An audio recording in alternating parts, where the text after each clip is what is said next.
महाकुंभ 2025 के रंग में युवा भी रंगे नजर आ रहे हैं। कुंभ के 5वें दिन बड़ी संख्या में युवा संगम में आस्था की डुबकी लगाते दिखे।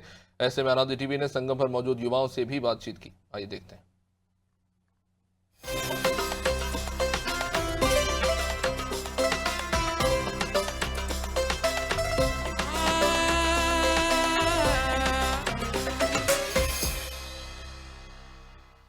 प्रयागराज महाकुंभ में 5वें दिन भी श्रद्धालुओं का आगमन लगातार जारी है।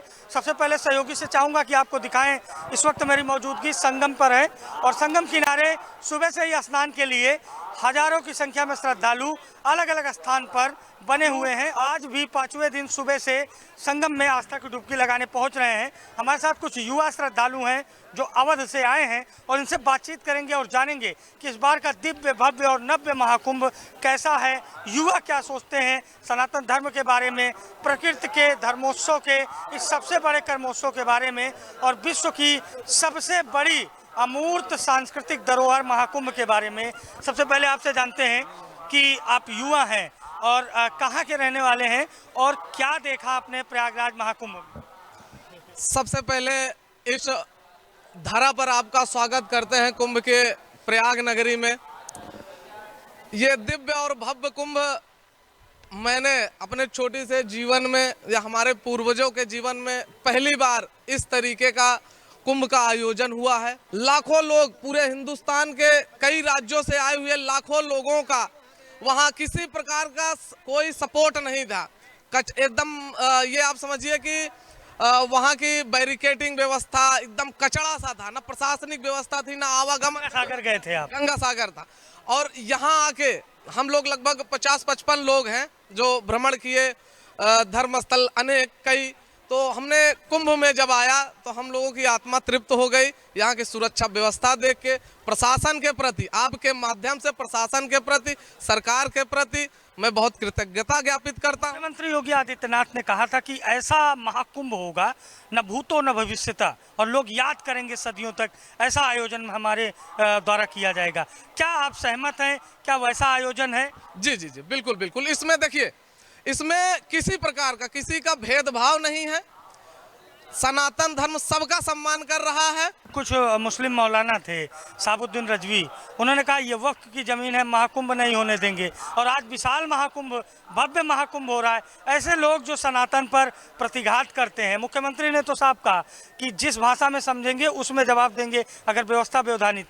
नहीं, देखिए एक चीज आप जान लीजिए, राजनीति व्यवस्था से हटकर मैं आपको बता रहा हूँ। जिसे अब आपने कहा कि रिजवी साहब, ठीक है, मौलाना है, उनको अपनी टीआरपी बढ़ानी रहती है, राजनीति में हाईलाइट होना रहता है, तो इस तरीके से अनाप शनाप बयानबाजी करते हैं। असल में कोई महाकुंभ रोक सकता है?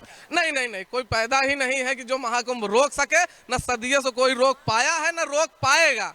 ये मैं जिम्मेदारी के साथ कह रहा हूँ और ये भारत की प्रभुता एवं अखंडता को दर्शाता है। फाइनल कमेंट आपसे चाहेंगे इस पूरी व्यवस्था के बारे में। बहुत मुख्यमंत्री हुए, बहुत महाकुंभ हुए, ये सरकार और जो मुख्यमंत्री का विजन था वो धरातल पर कितना सही उतरता आपको दिख रहा? देखिए, मैं राजनीति बात न करते हुए, उस नजरिए पे न जाते हुए, सबका अपना कहीं ना कहीं रोल रहा है। लेकिन अब तक मेरे जीवन में व्यक्तिगत, ये मेरा व्यक्तिगत अपना कमेंट है, स्टेटमेंट है कि मैंने ऐसी सुरक्षा व्यवस्था पहले कभी नहीं देखा और जो भी है बहुत सोच समझकर सारी व्यवस्थाएं जो है पूर्ण रूप से सरकार की तरफ से। लोग कहाँ से आए? हम लोग बॉम्बे से आए हैं। करीबन 50 लोग हैं। पहले हम गंगा सागर गए थे। वहाँ जो अरेंजमेंट थी, मतलब रहने की, लोगों के यातायात की लेके या भीड़ मैनेजमेंट को आप डायरेक्शन बताइए, टोटली कहते हैं कि ख़राब था, टोटली। बट यहाँ आने के बाद देखिए, साफ़ सफाई हो या सारी चीज़ की व्यवस्था हो, बहुत अच्छी तरीके से मैनेज की गई है। और तो कैसा लग रहा है प्रयागराज महाकुंभ? बहुत अच्छा लग रहा है, बहुत। आप लोग कहाँ से आए? मुंबई से हूँ। मुंबई से। हाँ जी। कैसा लग रहा है प्रयागराज महाकुंभ? आप भी गंगा सागर? यहाँ आके हम लोग धन्य हो गए।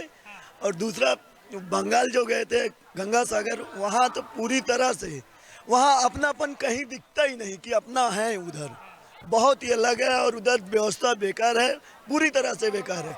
ममता जी इस पे ध्यान देना चाहिए। कभी भी हर साल जो गंगा सागर होता है उसमें सरकार से सबक लेने की जरूरत है। हाँ, ये वादा के बाद सबक लेना है। अगर कुछ सीखना है तो बाबा जी से सीखे। देखिए, ये जो वो युवा श्रद्धालु हैं जो गंगा सागर से स्नान करके प्रयागराज पहुंचे हैं और इन्होंने जो अपना कड़वा अनुभव है बंगाल सरकार के व्यवस्थाओं का उसको भी साझा किया और वर्तमान में जो उत्तर प्रदेश सरकार के द्वारा व्यवस्थाएं हैं उसकी तारीफ की और कई सारी महत्वपूर्ण बातें कहते हुए युवाओं के सर पर किस तरह से सनातन का रंग, किस तरह से प्रकृति का प्रेम, मानवता की अमूर्त सांस्कृतिक विरासत, महाकुंभ का रंग सर पर चढ़कर बोल रहा है, यह आप साफ तौर पर देख सकते हैं। सहयोगी शिवांशु के साथ अभिषेक शर्मा, महाकुंभ नगर, प्रयागराज।